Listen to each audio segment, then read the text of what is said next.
A lot of those of us that know you have a great, just your positivity, the way you approach people, the way you're always offering to help, and the ones that know that you won't stop until you figure out an answer, right? Or you get the answer and the answer that you want, right? But you'll keep pushing and you're persistent and you'll do it. But a lot of people think that it comes easy to you. Do you mind sharing? You've been in the business now 10 years.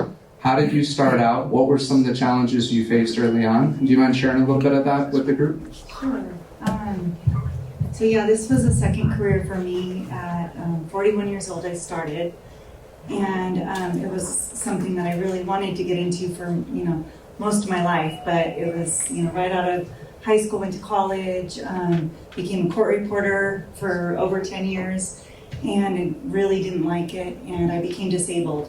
I had a lot of pain, major migraines, neck pain, and I couldn't work, and we couldn't figure out what was wrong with me for, like over 15 years or so.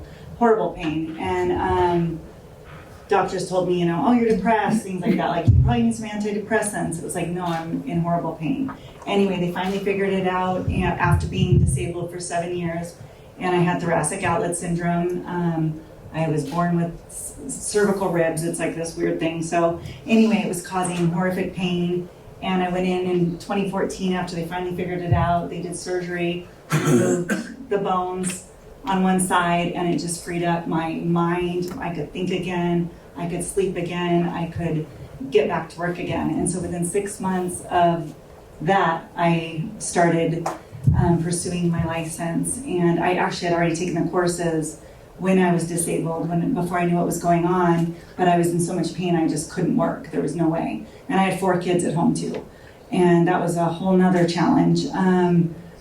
And so anyway, I started working, and I love this career so much. I'm so grateful that at that point in my life, I could get into something that I really loved. And also went through some more difficulties in the first year or two. Went through divorce, went on my own with my 4 kids, and with no help, and just that I don't have a choice to fail.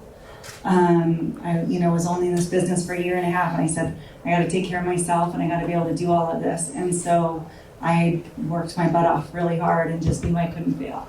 And so, like Brandon said, I always know, like, if I don't know the answer, if somebody else can figure it out, I can figure it out. And I will find the answer. It's like I'll go, and if a client asks me something and I don't know the answer, because especially in the beginning, you don't know. It's like, you know what? I'm not 100% certain, but I know I can find out. And it's just always being confident that you can get the answers and you can give that service to your clients, because they don't know where to go. And so I just kind of wanted to share that, everybody has their story of what they've been through, and everybody has something that's been difficult, but it's like, you can do something that you love. If you truly love it and you put everything into it, even when you've had a past career that was supposedly, so much better and so much, could produce so much more income. If you love it, you put your heart and your soul into it, you will make it. No, that's perfect. Thank you.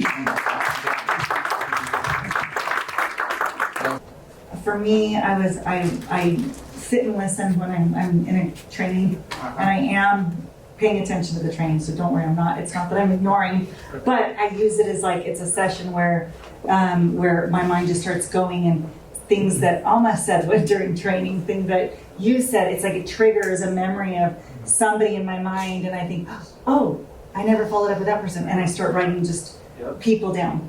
Just anything I can think of while I'm listening, because it's triggering things. And then I'll make a list of who I should reach out to, and then I just start, whether it's a text or a phone call or some way, reach out to them and touch them. So can you give an example? You pick up the phone and you say what?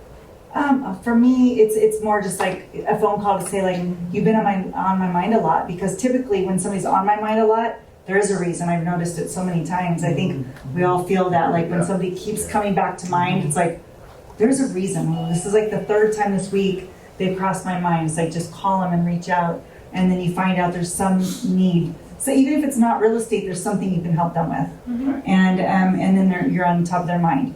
And almost at this point, I don't door knock, Matthew. Okay. I should. it's something that I'm not proud of. So I'm not saying like, oh, I don't have to door knock. I definitely should be.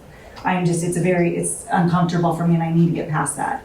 And I know I do, but I've been lucky enough that my business has developed into, it's almost like 95% referrals. And so it's just slowly getting bigger and bigger and snowballing because of the more business I've done, the more I have coming back now. But yeah, just a phone call like that. Julie, just, call, say, how are you? Can you meet for coffee? Just something? Or How are the kids? how are the kids? Did you I get that get notes about job? Just everything. something. We do anniversary cards. So, and we send a plant the first year that they close. We do a house anniversary card. And then we call and just say, how's it going?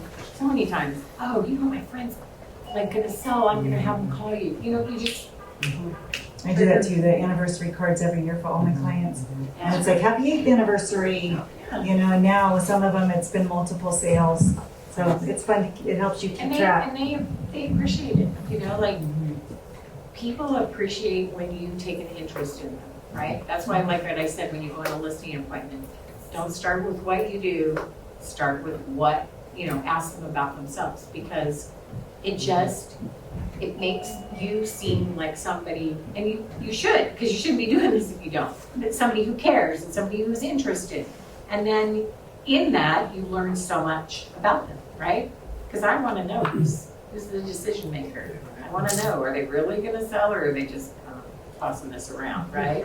And those things you find out by just saying, tell me your story. And that's how I say it, just like that. When we sit down, I'm like, before I do anything, will you tell me your story?